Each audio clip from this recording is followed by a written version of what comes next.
down in the Berwick Peninsula. About 100 years ago or so, there was a fisherman and his wife. And when the fisherman was out tending the sea, the wife, she was out tending the land around the little cottage. And life was grand. There wasn't enough to get by. And after a year of marriage, a child was born to them. And it was a beautiful, beautiful wee girl with golden hair, and she was whaled away into the world. And fortunately, the fisherman was there that first week she was born, so he got to see his child, and then he had to go back to sea. And the second week of the child's life, the mammy, she was out tending the fields, looking after things, and she realised it was time to feed the child. And she went back to the house.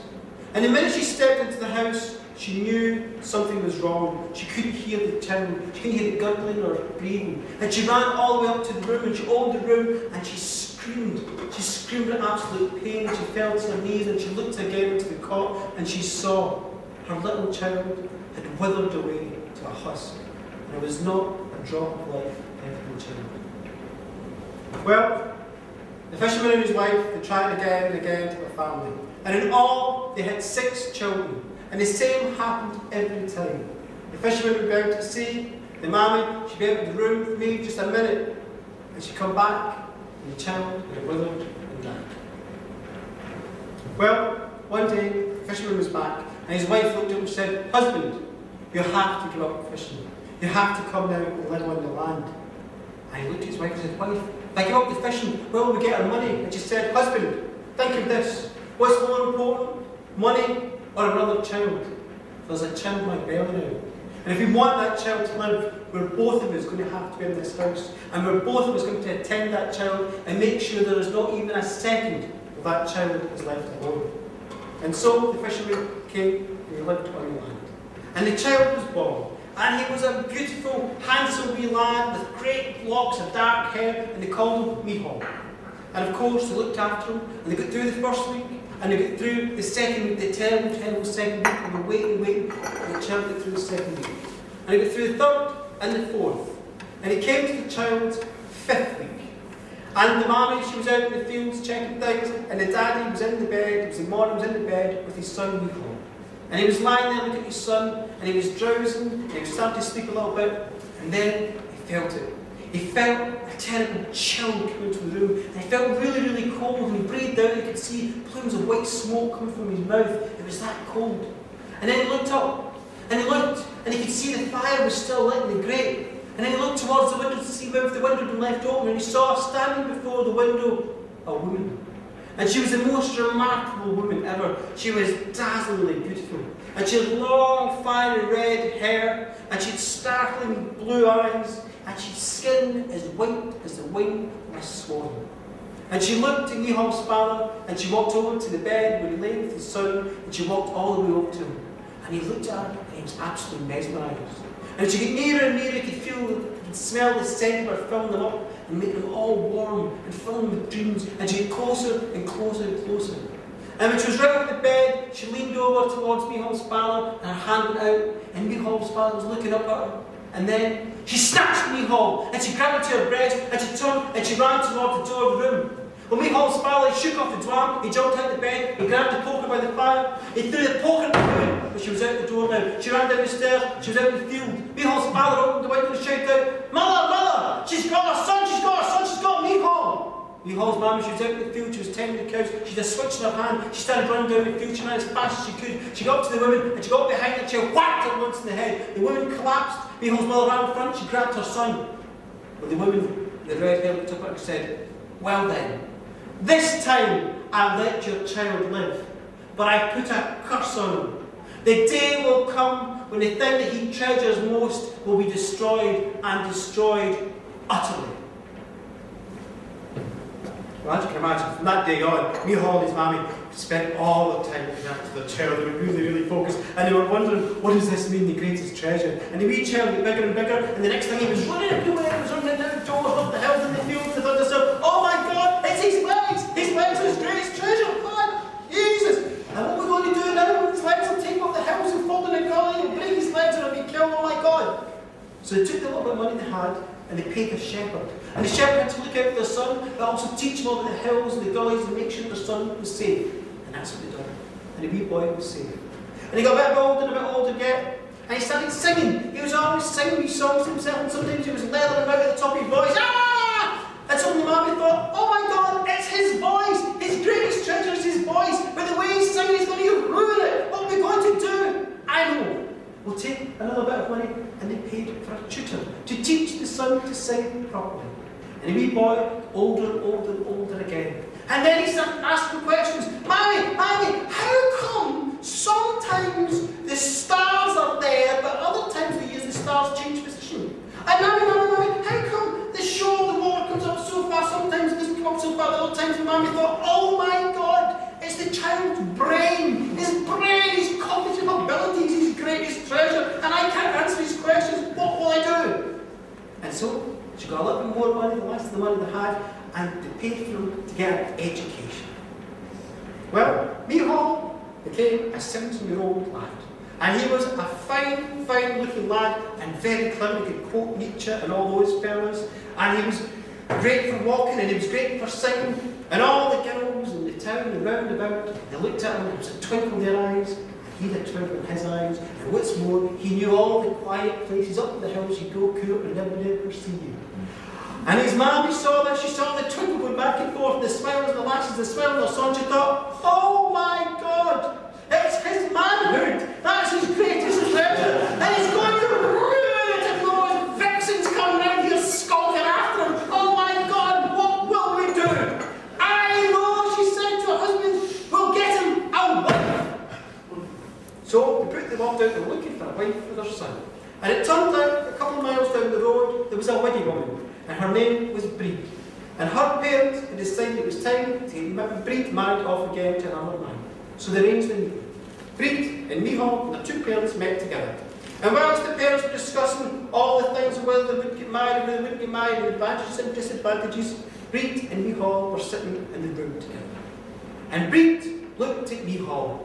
And she didn't think about his voice or his legs or his fine intelligence or anything. She looked at him and she saw this young 17-year-old lithe young man with testosterone booming out of every pore in her body. And Breed thought to herself, I think it's time I came out of my normal clothes. And Michal looked at Breed and he looked at her and she was kind of a bit strange to him. She wasn't giggling and cooing like the girls making little jokes. She was just looking at him. And she wasn't as pretty as the girls he knew, and there was something different about her. She was also very, very old. She must have been about 23 or 24 years of age. But there was something in this smile, and something in her eye. There was a dark little depth in her eye that hinted that she knew things about things that Michal didn't know anything about, but wanted to. And when the parents came back, Breed and Michal looked at their mummies and daddies and said, we'll do it, we'll get married. And so a date was set. The marriage was going to happen. Well, a week before the wedding, Michal's mommy was walking along by the shore there, and she was feeling very, very proud and very, very happy. She'd sorted out her son, she looked after him, he was going to get married off now, and she was feeling great. She was thinking about the wedding. He was going to have 3 days of feasting at her house, 3 days of feasting in Breed's parents' house, and there was relatives invited from all around the planet up to the 32nd generation, and cousins and all sorts. They were all going to come to the greatest party where she was feeling fantastic. And she walked along, and then she heard a voice behind her. And the voice said, I've heard your son's about to be married. And she turned around, and who was standing there? The woman with the red hair, and the blue eyes, and the skin as white as the wing of a swan. I see you, I'm back. And I'm here to tell you, do you remember all those years ago, 17 years ago, I said to you, the day would come when I would destroy your son's greatest treasure. Well, that day is now. You come for Breed, have you? Said Michal's mother. Well, you'll have to come through me first. You'll have to find me. Breed's not his greatest treasure, you foolish woman. Nor is it his legs, or his voice, or his brains. I'll tell you what his greatest treasure is. It's you, who's looked after him all these years. And now I have you. And Michal's mother, she felt it. The chill came into her, and she felt like hands going around her neck, and she could feel the life ebbing out of her body.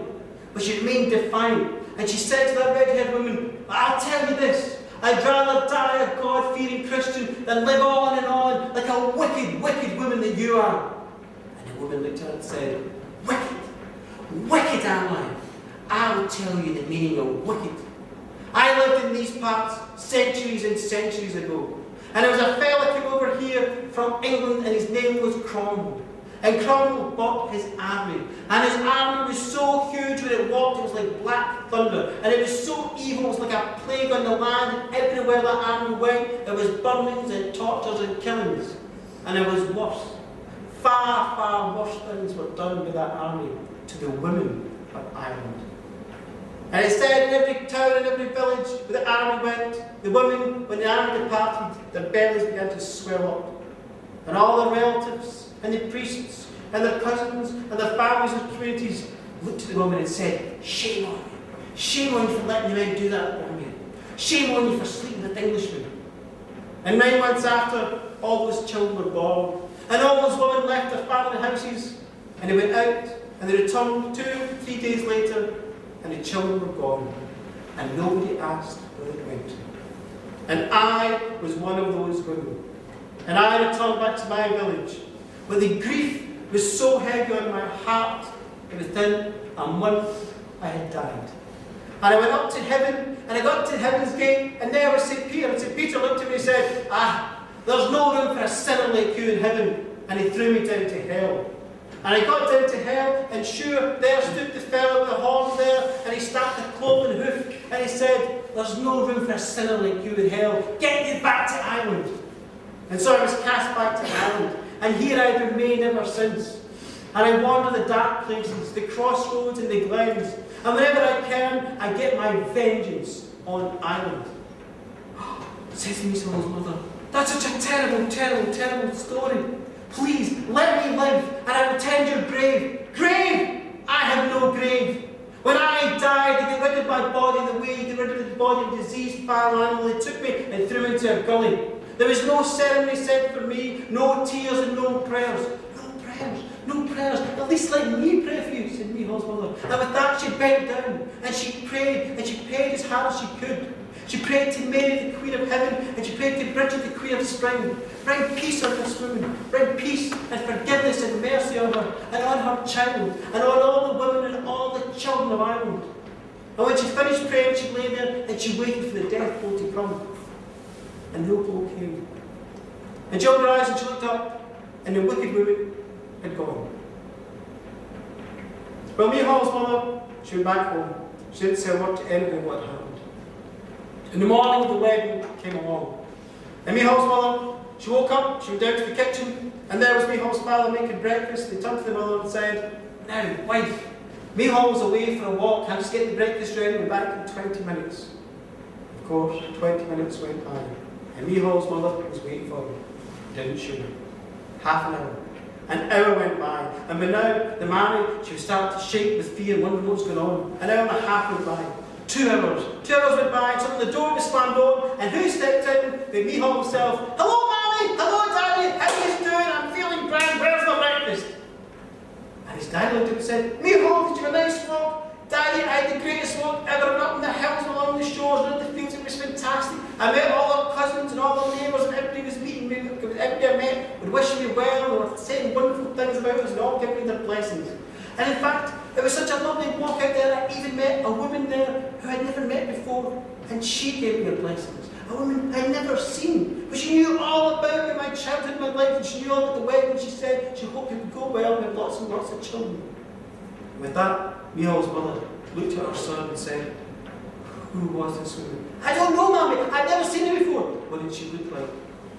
Oh, she was a most remarkable looking woman. She had red hair, big red hair, and she had sparkling blue eyes, and really pale white skin, as white as the wing of a swan. But the most remarkable thing about her was the way she was carrying so tenderly a baby child in her arms.